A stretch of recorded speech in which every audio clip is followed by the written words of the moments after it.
Queridos irmãos, nós começamos uma série com o título Como Superar Emoções Negativas, e esta mensagem é a 9ª mensagem desta série.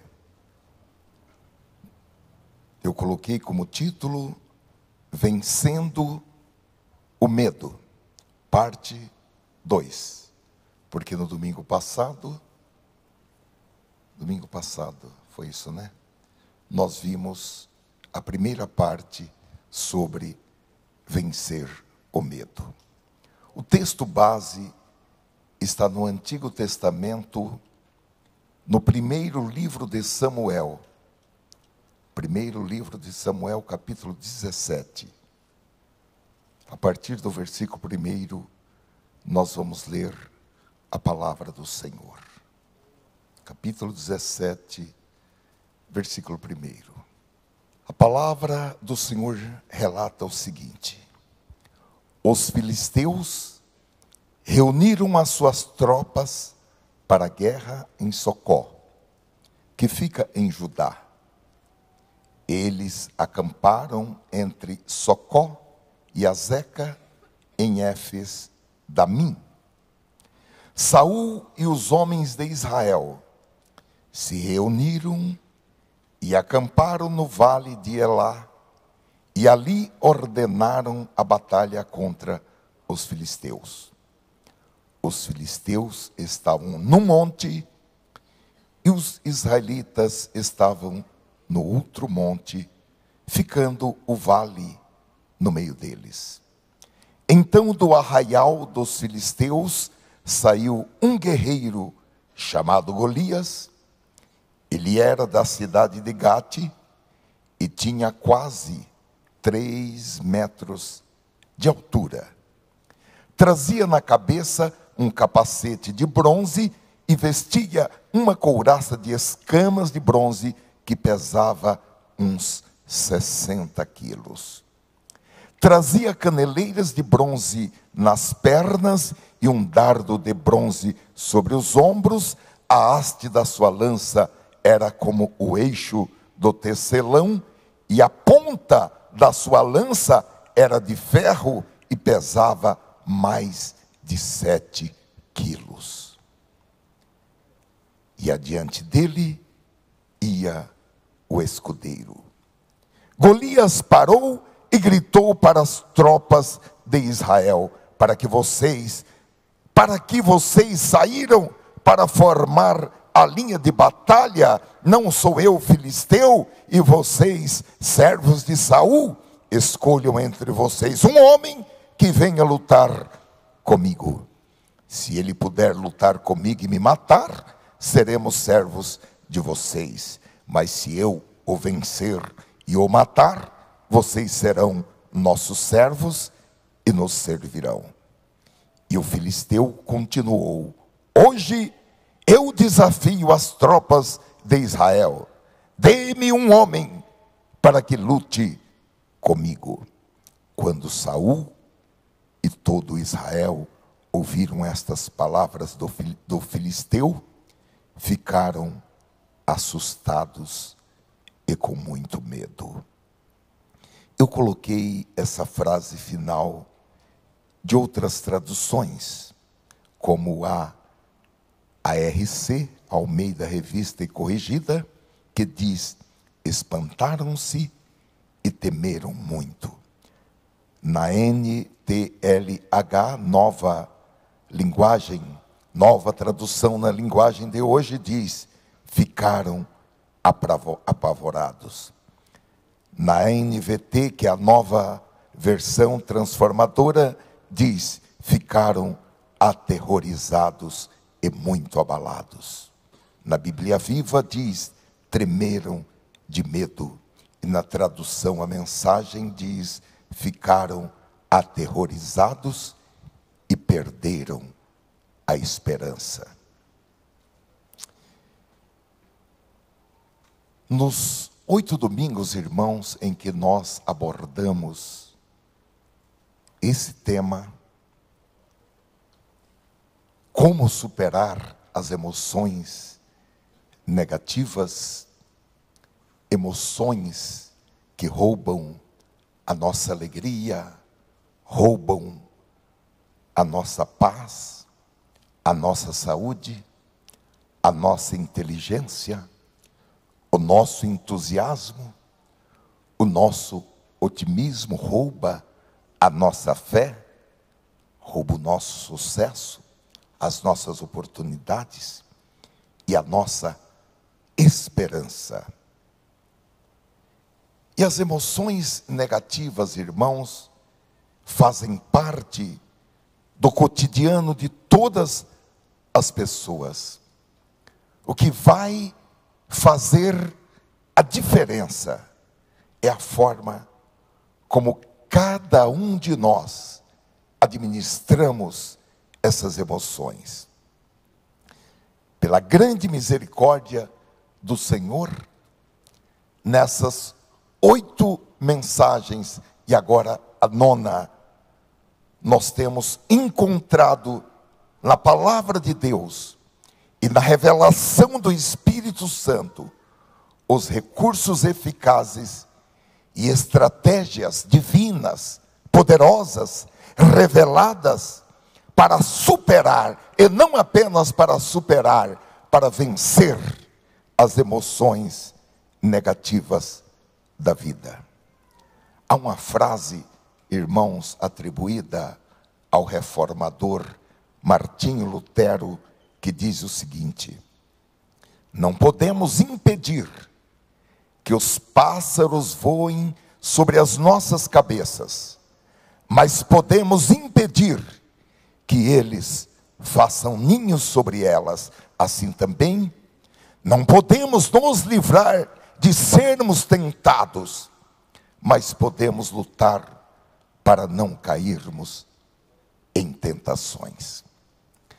Eu confesso aos irmãos que eu me sinto privilegiado por estar nesta igreja, neste tempo, em que o Espírito Santo está trabalhando para o nosso aprimoramento espiritual, mas também trabalhando para o aprimoramento psicológico, curando as nossas emoções, as nossas almas, dando-nos habilidade para enfrentar situações que caracterizam emoções negativas.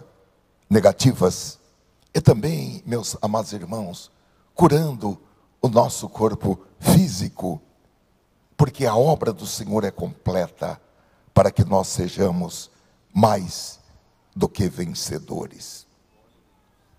Como eu falei para os irmãos, no domingo passado, nós já falamos algo como superar o medo. Os irmãos que não se lembram ou que não estavam aqui no domingo passado, podem recuperar essa mensagem em nosso canal no YouTube, youtube.com/Assembleia Online. Nós temos uma playlist ali com todas estas mensagens e vai ser muito simples os irmãos recuperarem esta e outras mensagens.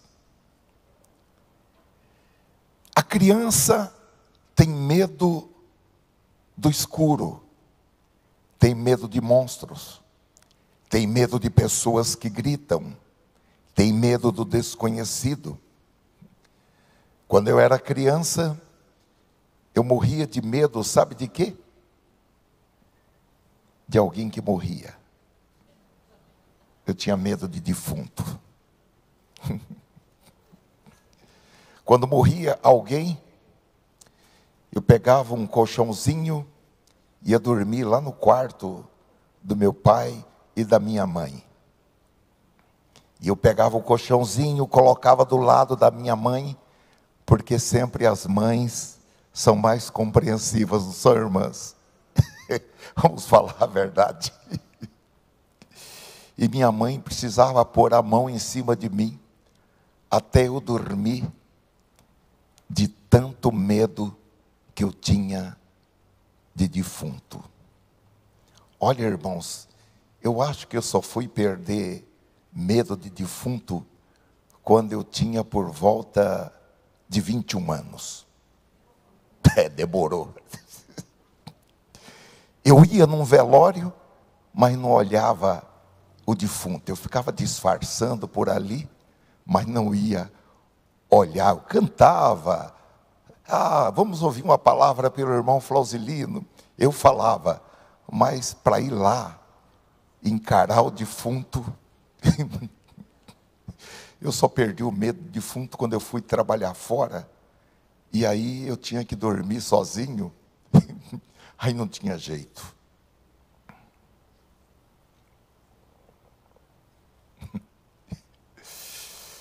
Os irmãos sabem, eu trabalho em cartório desde pequeno, 14 anos, eu fui trabalhar num cartório. E eu hoje ainda trabalho à noite, e eu trabalhava à noite, às vezes eu ia lá, ia fazer certidão de óbito, e eu pegava aqueles atestados médicos e ficava lendo para poder fazer o assento de óbito e depois para ir embora sozinho. Sorte que tinha um irmão, que era guarda noturno, o irmão Miguel, e ele era muito meu amigo, ele sempre passava lá.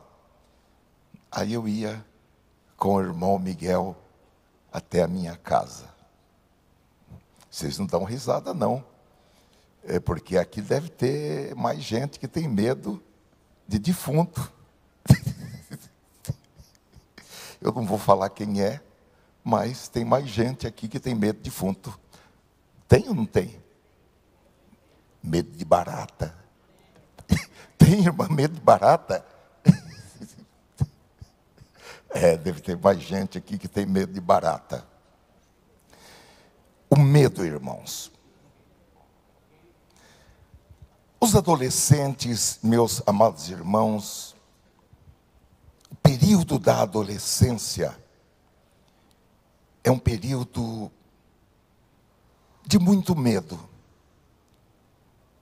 E os irmãos que são pais e que são mães e que são irmãos mais velhos têm que compreender isso, porque o adolescente, segundo estudos realizados,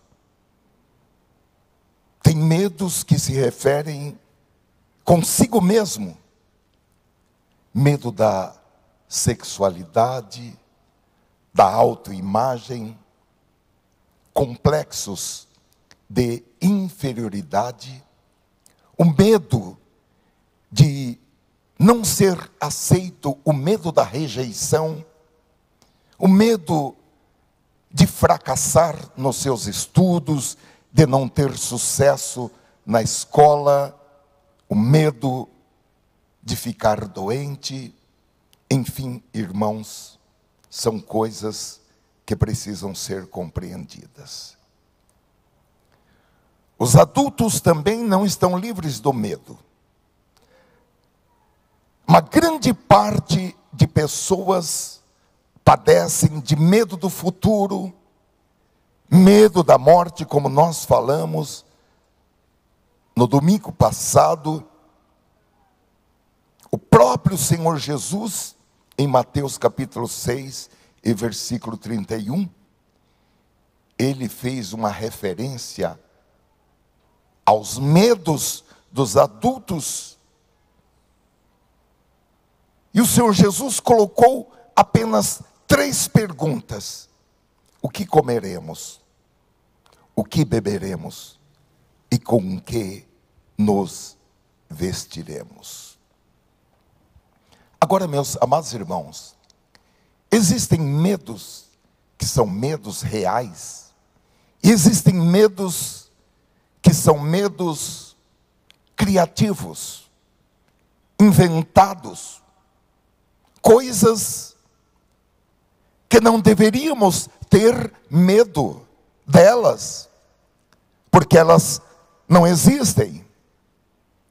São apenas conjecturas, pensamentos, ficções.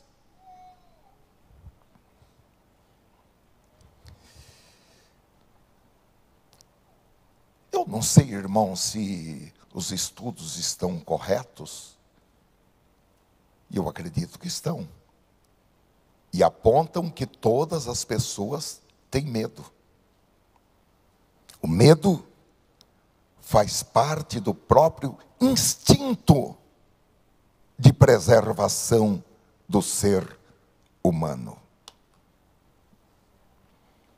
Agora, a Bíblia diz, em Provérbios capítulo 27 e versículo 12, que o prudente vê o mal e se esconde, mas os ingênuos seguem em frente e sofrem as consequências. Porém, como disse aos irmãos, existe o medo real e o medo imaginário, porque a mente humana é fértil. E a mente humana tem o poder de fantasiar coisas, de imaginar e criar cenas como se fossem um teatro. E muitas vezes, irmãos, nós acreditamos nessas cenas que nós imaginamos como se elas fossem realidades, quando na realidade são apenas suposições que não coincidem com a realidade que nós estamos vivendo. E quanto mais distante da realidade, maior é o sofrimento causado por pensamentos imaginários. Coisas que a pessoa fica remoendo e começa a afetar a sua qualidade de vida. E como eu disse aos irmãos, vai minando, vai diminuindo, vai roubando a alegria, a paz, a saúde, o otimismo, a capacidade de pensar, a fé e até mesmo a esperança. Há pessoas, irmãos, que são salvas, porém, elas ainda não conseguiram lançar no Senhor todas as suas ansiedades, todos os seus medos.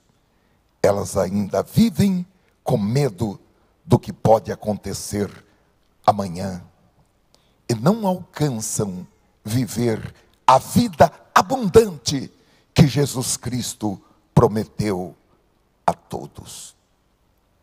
A história que nós lemos, irmãos, no primeiro livro de Samuel, capítulo 17, nos mostra o que o medo faz. E também na continuidade nos mostra como podemos combater o medo. E aqui, nessa história, o medo não era uma ficção. Aqui, o medo era real. Agora tem uma coisa, irmãos. O inimigo, que é Satanás, ele usa uma estratégia para nos deixar paralisados com medo, que é a pressão. A pressão. Tanto quando o medo é real, como também quando o medo é apenas fictício.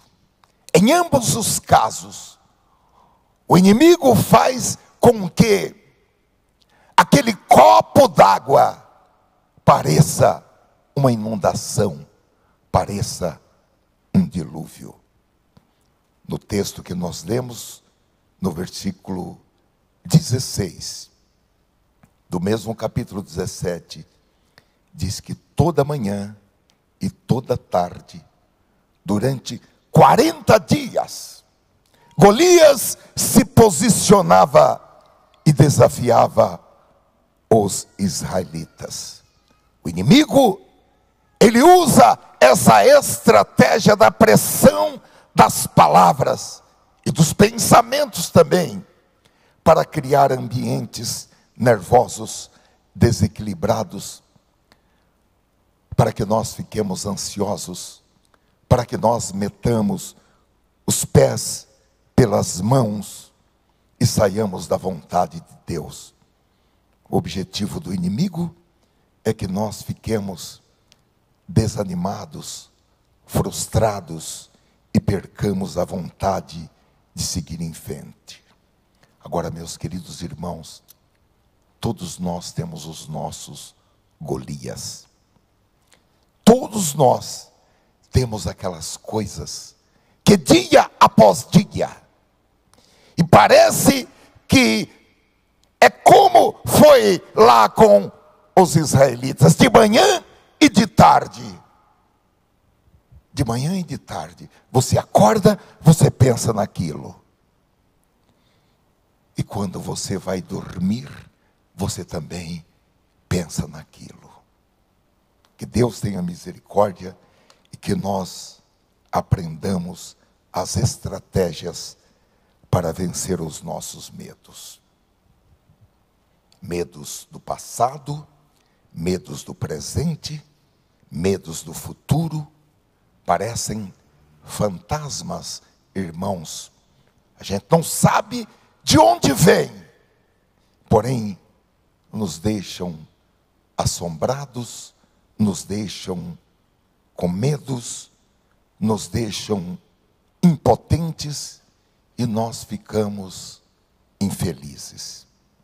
E meus queridos irmãos, se nós não tomarmos cuidado, nós vamos viver a vida inteira com medo. Nós vamos viver a vida inteira com taquicardia causada pelo medo. E o medo, meus amados irmãos, gera várias consequências. Eu vou novamente citar algumas. Primeira, o medo gera falta de entusiasmo. A vida fica vazia. A gente fica parecendo um balão, sabe aqueles balões que as crianças brincam e quando murcha? O medo faz com que nós tenhamos pensamentos desfocados. A gente não tem um foco objetivo, porque todo o nosso metabolismo está voltado para aquilo que nós estamos com medo. Terceira, o medo impede-nos de interagir regularmente com as pessoas, porque quando a gente está com medo, a gente gosta de ficar sozinho. Quarta, o medo impede-nos de realizar coisas relevantes, porque o medo suga as nossas energias diariamente. Quinta, o medo eventualmente se transforma em um comportamento ímpio, porque quando nós não sabemos como lidar com aquilo de forma saudável, a gente corre o risco de recorrer a métodos pouco saudáveis para lidar com aquela situação. Sexta, o medo causa problemas de saúde, problemas e dores abdominais, falta de ar, pressão no peito, dor no peito, pressão alta, suor frio, tontura, náuseas, formigamento, tremores, calafrios. No pico de uma crise de medo, ainda a pessoa corre o risco de ter vômitos, corre o risco de desmaiar. Sétima, o medo pode causar morte prematura. A pessoa pode ter um ataque cardíaco ou um infarto causado pelo medo, principalmente pessoa que já tem um histórico de doenças cardíacas. E oitava, o medo reduz a nossa comunhão com Deus. Então, meus amados irmãos, Todos nós temos os nossos Golias para enfrentar e para vencer. Agora, nós precisamos saber como vencer para parar de sofrer. Está escrito em 2 Timóteo, capítulo 1, versículo 7, e aqui já nos mostra que Deus não é o autor do medo, que Deus não inventou o medo, onde diz, porque Deus não nos deu um espírito de medo e timidez, mas de poder, amor e autodisciplina. Agora, por outro lado, há pessoas que sofrem da toxicidade do sentimento de medo, meus amados irmãos, e nós precisamos compreender, porque tem pessoas que na infância, na adolescência, passaram por traumas que ficaram incrustados em suas almas, e sem que a pessoa perceba, esse sentimento de medo acaba acompanhando a pessoa durante a sua vida, limitando a sua vida nos mais variados âmbitos, como a própria vida espiritual, carreira profissional, vida familiar, família, enfim, casamento, etc. Agora, como nós podemos combater o medo? A história que nós lemos, irmãos, no capítulo 17, vai nos ajudar bastante. O versículo 11, que foi o último versículo que nós lemos, diz que os israelitas, quando ouviram os gritos de Golias, ficaram assustados e com muito medo. Eles tremeram de medo. Eles perderam até mesmo a esperança. E nós não podemos falar que eles não tinham razão. Como nós lemos, Golias era um homem de quase 3 metros de altura. Os irmãos viram as armas que ele usava, aquele grande capacete de bronze, uma armadura pesada, e ele tinha um escudo e uma lança e uma espada. E como nós falamos, por 40 dias, ele subia bem alto e gritava, afrontando o exército de Israel, para que mandassem um homem para lutar com ele. E meus amados irmãos, ninguém teve coragem de enfrentar esse gigante, até que apareceu esse rapaz chamado Davi. Davi fora ao acampamento apenas para entregar alimentos para os seus irmãos e para levar um presente para o rei. E quando Davi ouviu os gritos de Golias, ele ficou surpreso que em todo aquele exército não houvesse um só soldado que se dispusesse a lutar com o gigante. E Davi se apresentou como voluntário para enfrentar Golias. Apesar de todas as vozes serem unânimes, que não havia como derrotar o gigante, que o gigante, além de tudo, era um homem experimentado em lutas, experimentado em guerras. E Davi era muito jovem. O que eles não sabiam é que Davi tinha algo que eles não conheciam. A força de Davi não vinha do seu corpo, ou da sua experiência em lutas e em guerras. A força de Davi não vinha do seu preparo, a sua força vinha de Deus. Olha, meus amados irmãos, o texto nos mostra 5 verdades que ajudaram Davi a vencer esse gigante. E eu quero dizer para os irmãos que essas mesmas verdades podem ajudar a você e a mim nesta noite, para que nós derrotemos os nossos Golias. A primeira, que é, primeiro de tudo, nós precisamos enfrentar o medo.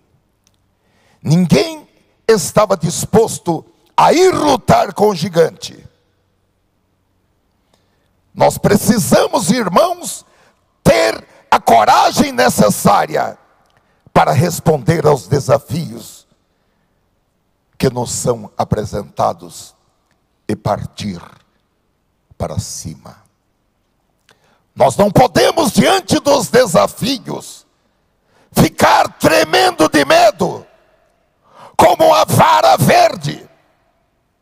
O mesmo versículo que nós lemos em Timóteo diz: porque Deus não nos deu espírito de covardia, mas de poder, de amor e de moderação. Então, primeiro de tudo, nós precisamos enfrentar o medo. Nós não podemos enfiar a cabeça debaixo da areia, ou entrar no nosso quarto com aquele calor de 30 graus e entrar debaixo do cobertor e ficar lá suando de medo. Primeiro de tudo, nós precisamos enfrentar o medo. Segundo, lembrem-se de que assim como Deus o ajudou no passado, Deus estará com você no momento da sua luta. Deus não vai deixar você capotar. Deus vai com você até as últimas consequências.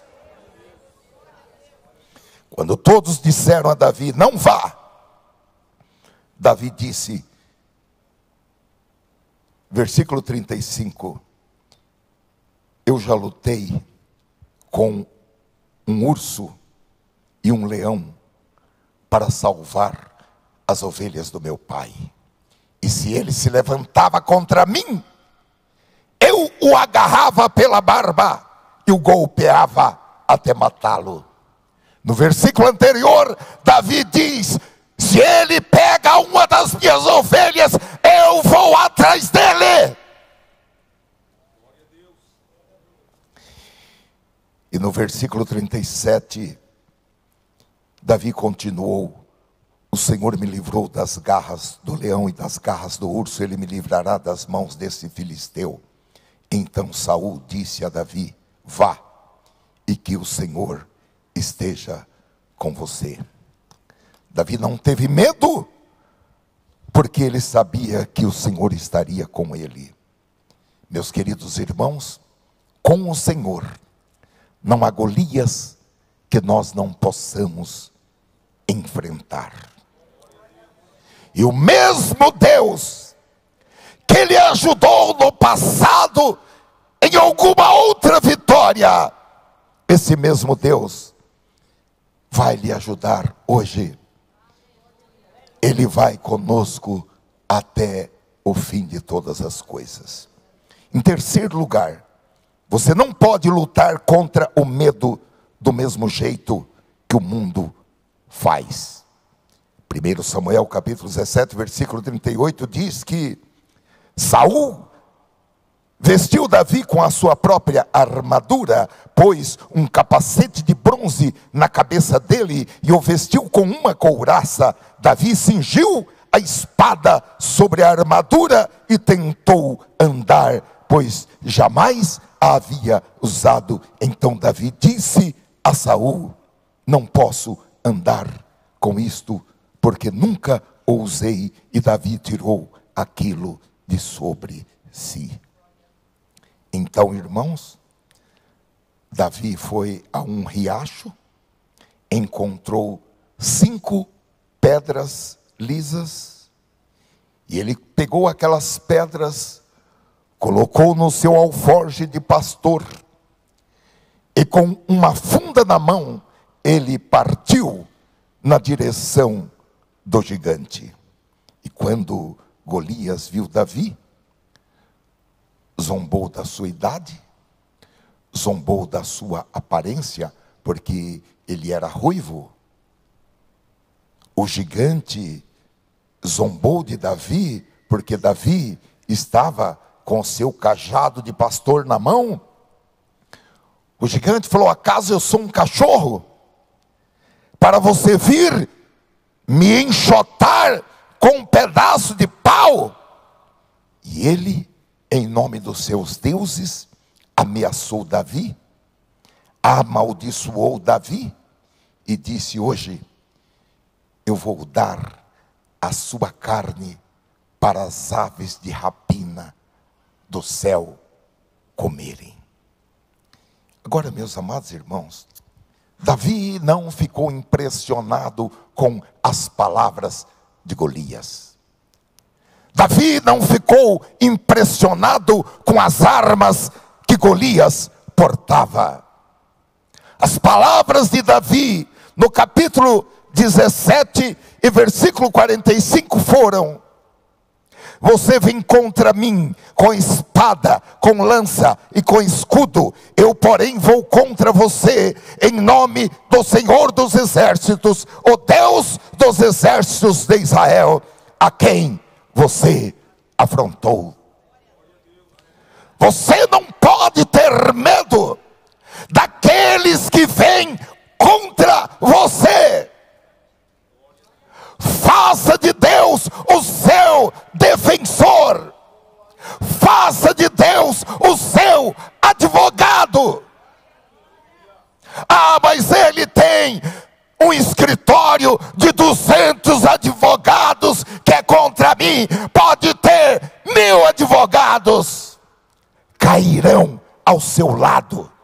Aleluia. Olha, meus queridos irmãos, Davi possuía fé no Deus de Israel, e essa fé lhe deu a coragem para partir para cima daquele gigante, e como nós sabemos, o Senhor lhe deu vitória. Olha, meus queridos irmãos, há ocasiões que nós precisamos fugir. A estratégia é fugir. Mas há ocasiões que nós devemos fazer frente aos que zombam de nós, aos que nos injuriam. Obviamente, nós precisamos de discernimento espiritual para agir, tanto em um caso como no outro caso, agir segundo o Espírito e não segundo a carne. Talvez em algum momento nós tenhamos que enfrentar algumas forças terrenas tão poderosas quanto Golias era aqui para os israelitas e para Davi. Agora, se isso acontecer, lembre-se desta noite, recupere esta mensagem, imite a fé de Davi, a coragem de Davi, e o Senhor vai lhe dar as estratégias. Ele vai fazer com que você encontre as 5 pedrinhas, e você vai poder realizar uma obra. Agora, meus amados irmãos, o que nós não podemos fazer é simplesmente reprimir o medo ou anular o medo, fingindo que nada está acontecendo. Se está acontecendo, nós vamos identificar o que está acontecendo. E vamos pedir estratégias poderosas em Deus. Não é pela nossa própria força. Não é como resultado da nossa raiva, da nossa ira. É pelo Espírito de Deus. Agora, irmãos, os estudiosos dizem que reprimir o medo pode levar a consequências piores, como depressão, ansiedade, outros transtornos emocionais, inclusive abre espaço para desencadear a síndrome do pânico. Nesse ponto, irmãos, os pais devem ficar atentos para não querer invalidar ou anular as emoções dos seus filhos. Dizer simplesmente para uma criança ou um adolescente: não tenha medo, tenha coragem, seja homem. Isso não resolve nada, irmãos. São palavras que não resolvem. São palavras tóxicas. Não é saudável simplesmente fazer de conta que o medo não existe. O medo deve ser enfrentado. Nós devemos estudar o medo. Nós devemos fazer uma anatomia do medo. E enfrentar os nossos Golias. E não fugir dos nossos Golias. É como, irmãos, um machucado. Você não pode forçar a barra e dizer que esse machucado não existe. Nós temos que reconhecer: eu tenho um machucado, então eu vou limpar essa ferida. Eu vou aplicar algum medicamento. E a ferida não vai, na hora, fechar. Mas eu vou esperar e vou cuidar para que essa ferida se cicatrize e eu fique curado. Agora, ignorar que tem um machucado é pior. Pode gerar uma infecção, pode prejudicar ainda mais o tecido. Agora, irmãos, os estudos e pesquisas mostram que as pessoas que têm uma infância ou uma adolescência em ambientes onde as suas emoções são reprimidas, são invalidadas, ela não pode dizer que está com medo, ela não pode chorar. As pesquisas mostram que essas crianças podem desenvolver a personalidade, ou melhor, o transtorno de personalidade de borderline, TPB, cujo comportamento mais comum é a automutilação. Ainda bem que meu pai e minha mãe, quando eu tinha medo de defunto, não me reprimiram. Ah, está com medo? Tô. Então, dorme aqui. Qual o problema? Até que passe. Passou. Eu já dei banho, não sei em quantos defuntos. Depois disso, não tem mais medo de defunto. Já dei banho em defunto, já vesti roupa em defunto, não tenho mais medo de defunto. Mas quando eu tinha medo, não houve repressão. Então, queridos irmãos, por mais difícil e mais complicado que seja entender o medo dos outros, principalmente quando se fala: poxa vida, esse medo é um medo exagerado, esse medo é um medo de uma coisa que não existe.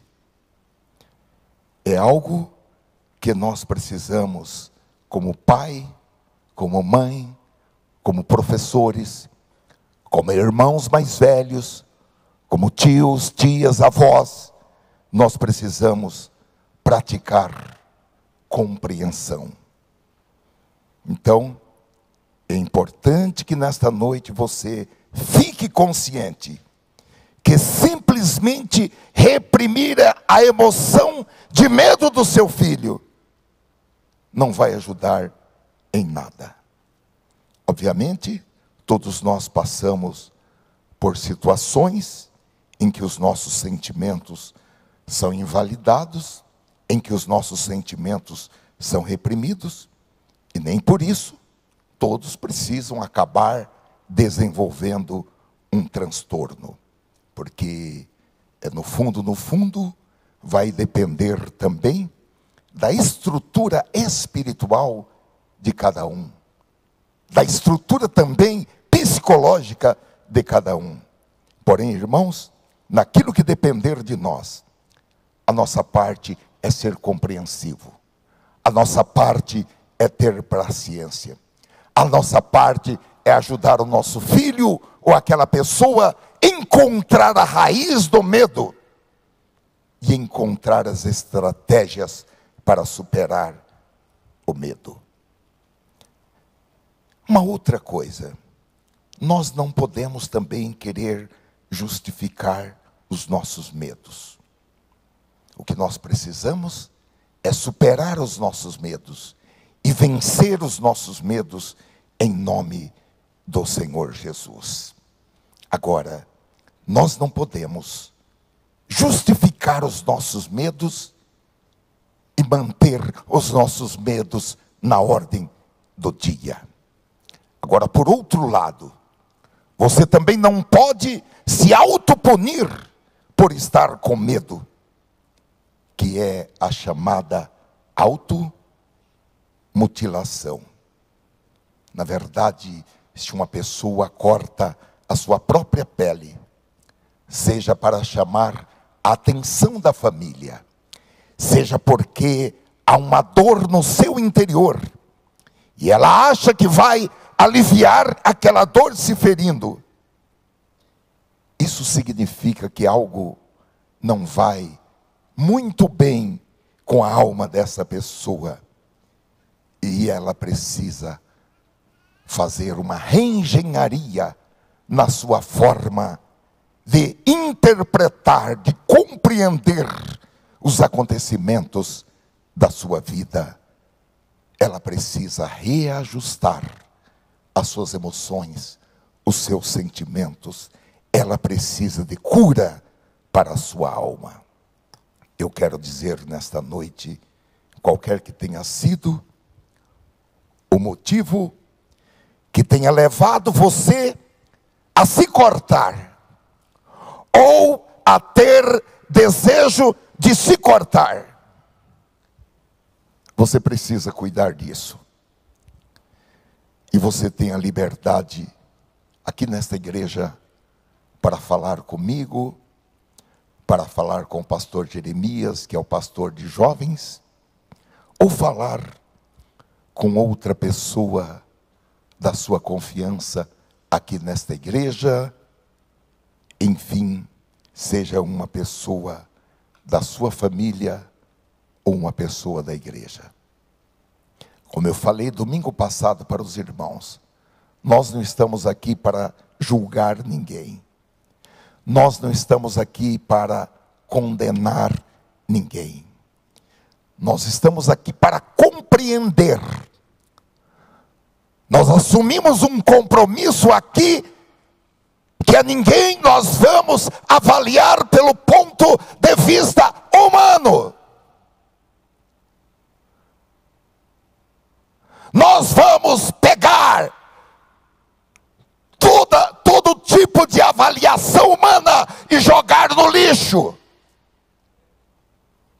E nós vamos pegar os óculos de Cristo, as lentes de Cristo, para olhar para as pessoas. Bendito seja o Senhor.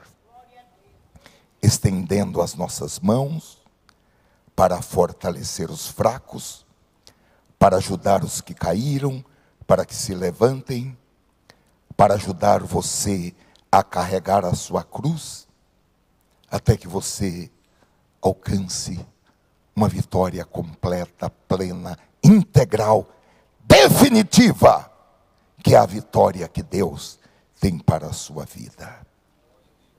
Então, irmãos, voltando, Davi tirou uma pedra, colocou na sua funda, arremessou a pedra e o gigante veio ao chão.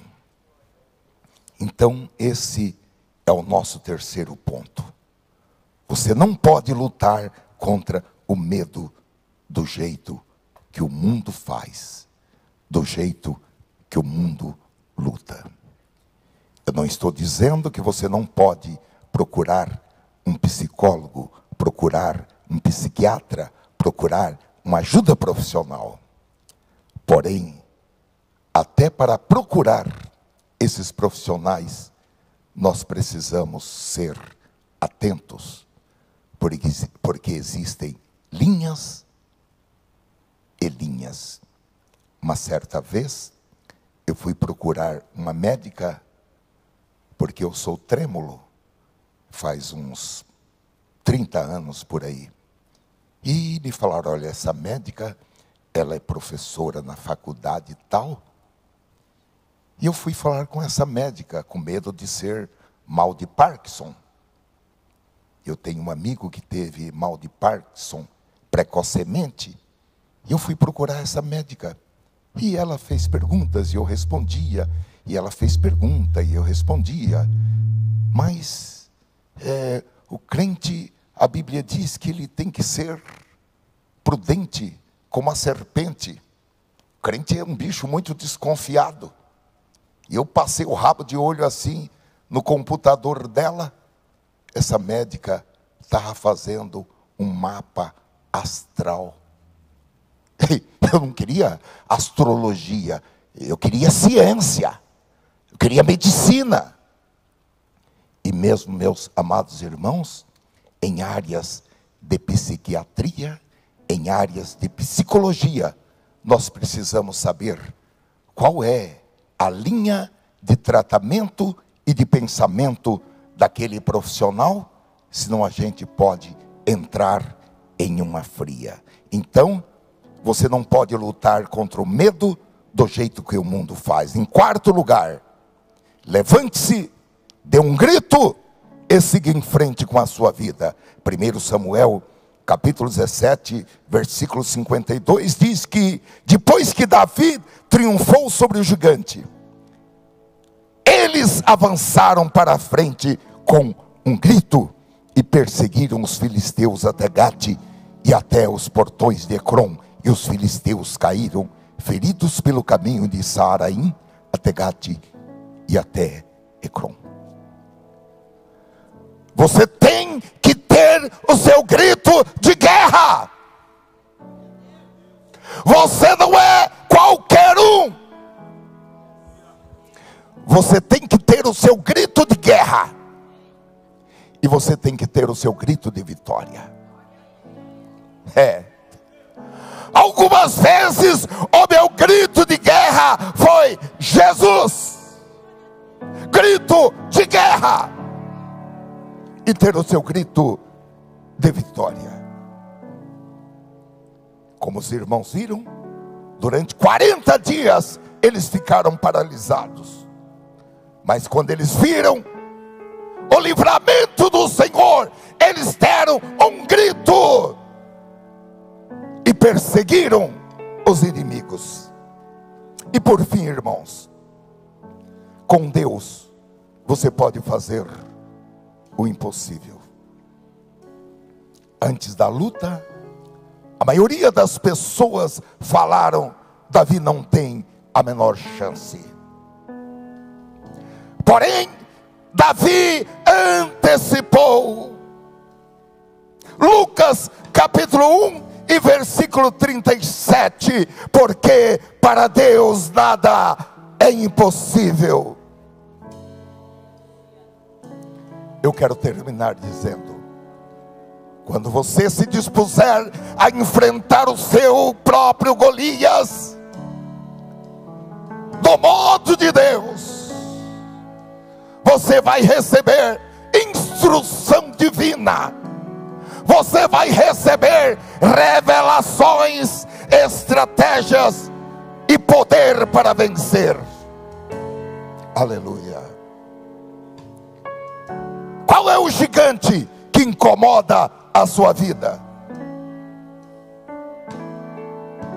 O que o Espírito e a palavra estão nos dizendo hoje, que é chegado o tempo de você jogar no lixo as estratégias humanas e buscar em Deus uma revelação.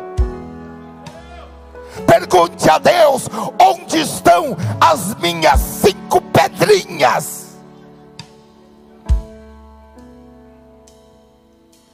Pode ser que você não tenha um só Golias.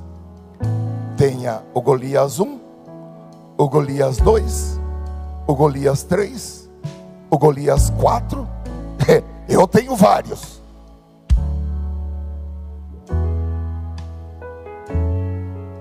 O Senhor vai lhe dar vitória para vencer todos os seus Golias. Nenhum deles permanecerá de pé. Agora não use a sua própria sabedoria, a sua própria estratégia, as suas próprias forças. Não use a influência de Saul. Deixa a armadura de Saul para lá. Deixa a espada de Saul para lá. Deixa os seus direitos para lá. E busque em Deus uma vitória retumbante. E Deus vai lhe dar. Eu termino com Deuteronômio capítulo 31 e versículo 8. O próprio Senhor irá à sua frente e estará com você. Ele nunca o deixará, nunca o abandonará. Não tenha medo. Isso aí está escrito na palavra de Deus. Não tenha medo e não desanime. Amém. Por favor, curve a sua cabeça assim e feche os seus olhos, por favor. Ó Senhor, eu entreguei esta palavra como um motoboy, como um carteiro, como alguém que ficou encarregado de fazer uma entrega. E esta palavra, Senhor, está nas mãos e nos corações dos meus irmãos e das minhas irmãs. Eu quero que o Senhor dê a cada um a sabedoria sobre o que fazer com essa palavra, para que esta palavra não fique enterrada em algum lugar, em algum labirinto da alma, mas para que esta palavra se torne uma palavra prática, para que esta palavra se torne em uma ação concreta, para que o inimigo seja envergonhado e a vitória seja completa. Porque eu tenho convicção que o Senhor determinou esta palavra para que um novo tempo comece em muitas vidas.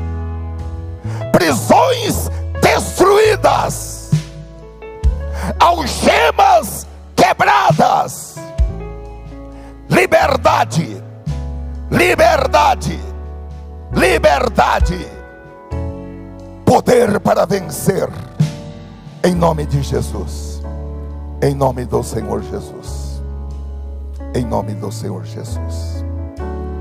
Amém.